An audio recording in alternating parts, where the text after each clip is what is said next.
കൃഷ്ണ. ഹരേ കൃഷ്ണ. എല്ലാവർക്കും നമസ്കാരം. ഇന്ന് ഗുരുവായൂരപ്പൻ്റെ ഒരു കഥ പറയുകയാണ്. ധിക്കാരിയെ ഭക്തനാക്കിയ ഭഗവാൻ. അടുത്ത കാലം വരെ ഗുരുവായൂർ ക്ഷേത്രത്തിലെ വാതിൽ മാടത്തിൽ വെച്ച് ബ്രാഹ്മണർക്ക് ഊട്ട് നടത്തി വന്നിരുന്നു. 1982 ജനങ്ങളുടെ പ്രക്ഷോഭ ഫലമായി എല്ലാ ഭക്തജനങ്ങൾക്കുമായി പ്രസാദ ഊട്ടുപുരയിൽ വെച്ച് നടത്താൻ തുടങ്ങി. അത് ഇന്നും നടന്നു വരുന്നു. ഉന്നത കുലജാതരായ ബ്രാഹ്മണർക്ക് തെക്കേ വാതിൽ മാടത്തിലും ആഭിജാത്യം കുറഞ്ഞവർക്ക് പരദേശികൾക്കും വടക്കേ വാതിൽ മാടത്തിലും വെച്ചായിരുന്നു ഊട്ട് നടത്തിയിരുന്നത്. ഇന്നും വിശിഷ്ട ബ്രാഹ്മണനും വാതിൽ മാടത്തിൽ വെച്ച് ഉച്ചപൂജയോടനുബന്ധിച്ച് ഊട്ട് നടത്തുന്ന ചടങ്ങ് നടന്നു വരുന്നുണ്ട്. സമ്പന്നനായ തൈക്കാട്ടു സ്വാമിയാർ ധാരാളം പണവുമായി ഭജനമിരിക്കാൻ എത്തി. എന്നാൽ പണമൊന്നും അദ്ദേഹത്തിന് അധികം ചെലവഴിക്കേണ്ടി വന്നില്ല. 2 നേരവും വാതിൽ മാടത്തിൽ വെച്ച് ഗംഭീരമായ സദ്യ ലഭിക്കും. ആദ്യമായി സദ്യ ഉണ്ണുന്നത് സ്വാമിയാരായിരിക്കും. നേരത്തെ തന്നെ അദ്ദേഹം 1 സ്ഥാനത്ത് മുണ്ട് വിരിച്ച് സ്ഥാനം ഉറപ്പിക്കും. അറിയാതെ ആരെങ്കിലും അതിൽ ചവിട്ടുകയോ കയറി ഇരിക്കുകയോ ചെയ്താൽ സ്വാമിയാർ ലഹളയുണ്ടാക്കും. ചിലപ്പോൾ കയ്യാങ്കളി വരെ നടത്തിയെന്ന് വരും. ഒരിക്കൽ ഒരു യുവാവ് അറിയാതെ 1 സ്ഥാനത്തിരുന്നു. അപ്പോൾ സ്വാമിയാർ ചണ്ടക്കെത്തി. സ്വാമിയാരുടെ തടിമിടക്ക് കണ്ട ആ യുവാവ് ഒഴിഞ്ഞു പോവുകയാണ് ഉണ്ടായത്. വാതിൽമാടം ഏറെക്കുറെ സ്വാമിയാരുടെ പിടിയിലായിരുന്നു. യാതൊരു ശാരീരിക അധ്വാനവും ചെയ്യാതെയാണ് എന്നും ഒരു അവകാശം പോലെ സ്വാമിയാർ വാതിൽ മാടത്തിലെത്തിയിരുന്നു കൊണ്ടുപോന്നിരുന്നത്. അതും 4-5 പേർക്കുള്ള ഭക്ഷണം വേണം. സ്വാമിയാരാകട്ടെ തടിച്ചു കൊഴുത്തു. കണ്ടില്ലേ, നമ്മുടെ സമൂഹത്തിൽ ഇപ്പോഴും ഇതുപോലെയൊക്കെയുള്ള ആൾക്കാരുണ്ട്. സമ്പത്ത് എത്രയുണ്ടെങ്കിലും കയ്യിലെ സമ്പത്ത് ചിലവഴിച്ച് ആഹാരം പോലും കഴിക്കാൻ മടി കാണിക്കുന്നവർ. എവിടുന്നാണ് വെറുതെ കിട്ടുക, പൈസയൊന്നും മുടക്കാതെ കിട്ടുക എന്ന് നോക്കി അവിടുന്ന് നന്നായിട്ട് ആഹാരം കഴിക്കുകയും ചെയ്യും. ഇത്തരക്കാർ മറ്റുള്ളവരോട് വളരെ മുഷ്ക് കാണിക്കുകയും മറ്റുള്ളവർക്കൊരു പൈസയുടെ പോലും സഹായം ചെയ്യാത്തവരുമായിരിക്കും. അങ്ങനെ നമുക്ക് നമ്മുടെ സമൂഹത്തിൽ ഇപ്പോഴും കാണാൻ കഴിയുന്നുണ്ട്. എന്തായാലും നമുക്ക് ബാക്കി കഥയിലേക്ക് വരാം. ഒരു ദിവസം പതിവ് പോലെ സ്വാമിയാർ സദ്യ കഴിക്കാൻ ഇരുന്നു.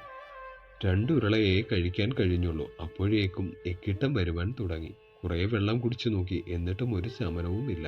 അവസാനം ഗത്യന്തരമില്ലാതെ സ്വാമിയാർ സദ്യ കഴിക്കാതെ പുറത്തേക്ക് പോയി. എല്ലാവരും അത്ഭുതത്തോടെ അദ്ദേഹത്തെ നോക്കി. ആർക്കും ഒരു സഹതാപവും തോന്നിയില്ല.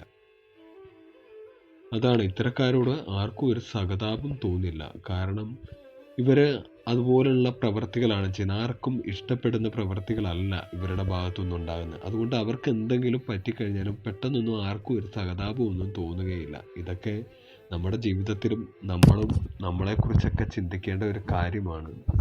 നമ്മുടെ പ്രവൃത്തികൾ ഇതുപോലെ എന്തെങ്കിലും ഉണ്ടോ എന്നൊക്കെ നമ്മൾ സ്വയം നമ്മളെ വിലയിരുത്തേണ്ടതാണ്. അപ്പോൾ നമുക്ക് കഥയിലേക്ക് വരാം. ഭക്ഷണമൊന്നും കഴിക്കാൻ കഴിയാതെ സ്വാമിയാർ മെലിഞ്ഞു പരവശനായി. എന്തെങ്കിലും വയറിലെത്തിയാൽ എക്കിട്ടം തന്നെ. ജലം മാത്രം കുടിക്കാം. ഇതോടെ സ്വാമിയാരുടെ അഹങ്കാരമെല്ലാം ശമിച്ചു തുടങ്ങി.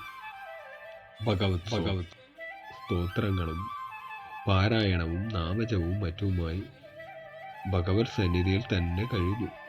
താൻ ചെയ്ത തെറ്റുകളെക്കുറിച്ചൊക്കെ അദ്ദേഹത്തിന് ബോധ്യമായി. ഭഗവാനോട് കണ്ണീരോട് ക്ഷമാപണം നടത്തി.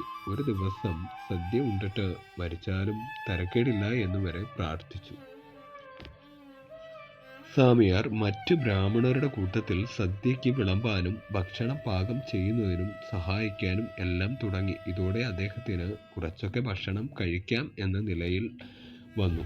എല്ലാവരും ഭക്ഷണം കഴിച്ചിട്ടേ താൻ അല്പമെങ്കിലും കഴിക്കൂ എന്ന് പ്രതിജ്ഞ ചെയ്തു. സ്വാമിയാരിൽ വന്ന മാറ്റം എല്ലാവരെയും അത്ഭുതപ്പെടുത്തി. സ്വാമിയാർ ഒരു യഥാർത്ഥ ഭക്തനായി മാറി കഴിഞ്ഞിരുന്നു. അദ്ദേഹം മറ്റുള്ളവർക്കെല്ലാം ഒരു മാതൃകയായി മാറി. സ്വാമിയാരോട് എല്ലാവർക്കും ആദരവും ബഹുമാനവും വർദ്ധിച്ചു വന്നു. സ്വാമിയാർ തൻ്റെ സ്വത്തുക്കളെല്ലാം ഭഗവത് സന്നിധിയിൽ സമർപ്പിച്ച് സ്വാമിയാരുടെ പ്രാർത്ഥന അനർത്ഥമാക്കിക്കൊണ്ട് അദ്ദേഹം കാൽനടയായി ഹിമാലയത്തിലേക്ക് യാത്രയായി എന്നാണ് പറഞ്ഞു കേൾക്കുന്നത്. സ്വാമിയാരുടെ അഹങ്കാരമെല്ലാം ശമിച്ചു വന്ന ഒരു മാറ്റം. ആ മാറ്റത്തിൽ മറ്റുള്ളവർ അദ്ദേഹത്തെ ആദരിക്കുകയും ബഹുമാനിക്കുകയും ഒക്കെ ചെയ്യാൻ തുടങ്ങി. അതുവരെ ഒരാൾക്കും അദ്ദേഹത്തോട് ഇഷ്ടമോ ആദരവോ ഒന്നും ഉണ്ടായിരുന്നില്ല. പക്ഷെ അദ്ദേഹത്തിന് വന്ന ഒരു വലിയൊരു അനുഭവത്തിൽ നിന്ന് അദ്ദേഹം ഒരു പാഠം ഉൾക്കൊണ്ടുകൊണ്ട് അദ്ദേഹത്തിൻ്റെ സ്വഭാവ രീതികളൊക്കെ മാറ്റി നല്ലൊരു വ്യക്തിയാകാൻ തുടങ്ങി. ഭഗവാനെ ആശ്രയിച്ച് ജീവിക്കാൻ തുടങ്ങിയപ്പോഴേക്കും അദ്ദേഹത്തിലേക്ക് എല്ലാവരും ബഹുമാനവും ആദരവും ഒക്കെ കൊടുത്തു തുടങ്ങി. ഇതിൽ നിന്ന് നമ്മളെന്താണ് മനസ്സിലാക്കേണ്ടത്? ഇതേപോലെ നമ്മുടെ ജീവിതത്തിൽ നമ്മളും പല തെറ്റുകളിലൂടെയൊക്കെ കടന്നു പോകാം. ആ അവസരങ്ങളിലൊക്കെ നമുക്കും ഇതുപോലുള്ള ഓരോ അനുഭവങ്ങളൊക്കെ തരാം. ആ അനുഭവങ്ങളിൽ നിന്ന് നമ്മൾ പാഠം ഉൾക്കൊണ്ട് നമ്മളെ മാറ്റാൻ പഠിക്കുമ്പോഴാണ് നമുക്കും ചില മാറ്റങ്ങൾ വന്ന് നമ്മൾ നേർവഴിക്ക് മുന്നോട്ട് പോവുകയുള്ളൂ. അതിന് ഭഗവാൻ തീർച്ചയായും നമുക്ക് അവസരം തരിക തന്നെ ചെയ്യും. നമ്പൂതിരിപ്പാടിനുണ്ടായതുപോലെയുള്ള അനുഭവങ്ങൾ പലപ്പോഴും നമുക്കും ഉണ്ടായിട്ടുണ്ടാവാം. അതൊന്നും നമ്മൾ ചിലപ്പോൾ ശ്രദ്ധിക്കാതെ പോകുന്നതാവാം.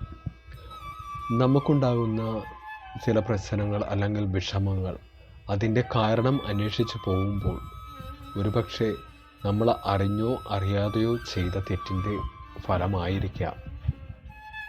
നമ്മുടെ തെറ്റുകളെ സ്വയം മനസ്സിലാക്കാൻ കഴിയുകയും അതിലൂടെ നമ്മുടെ തെറ്റിനെ തിരുത്തി നമുക്ക് മുന്നോട്ട് നല്ല രീതിയിൽ ജീവിക്കാൻ കഴിയുകയും ചെയ്യുന്നതാണ് നമ്മളുടെ ജീവിത വിജയം എന്ന് പറയുന്നത്. ഇന്ന് പലർക്കും മറ്റുള്ളവരുടെ തെറ്റുകളെ അനായാസം കണ്ടുപിടിക്കാനും അതിനെ വിമർശിക്കാനും കഴിയുന്നു. പക്ഷേ നമുക്ക് നമ്മളുടെ തെറ്റുകളെ സ്വയം കണ്ടുപിടിക്കാനോ അത് മനസ്സിലാക്കാനോ നമുക്ക് കഴിയുന്നില്ല. അതാണ് നമ്മളുടെ പരാജയം. നമ്മളിലെ ശരികളിലേക്ക് മാത്രം നോക്കുകയും മറ്റുള്ളവരുടെ തെറ്റുകളെ കണ്ടുപിടിക്കുകയും ചെയ്യുമ്പോൾ നമ്മൾക്ക് കഴിയാതെ പോകുന്നത് നമ്മളുടെ തെറ്റുകളെ നമുക്ക് മനസ്സിലാക്കാൻ പറ്റാതെ പോവുക എന്നുള്ളതാണ്.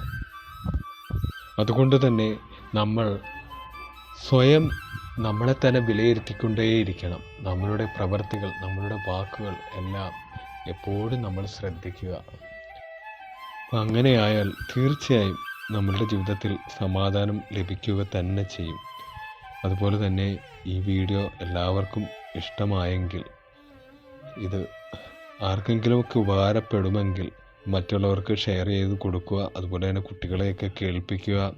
എല്ലാവരുടെ അഭിപ്രായങ്ങൾ കമൻ്റായിട്ട് രേഖപ്പെടുത്തുക. എല്ലാവർക്കും നന്ദി. ഹരേ കൃഷ്ണ.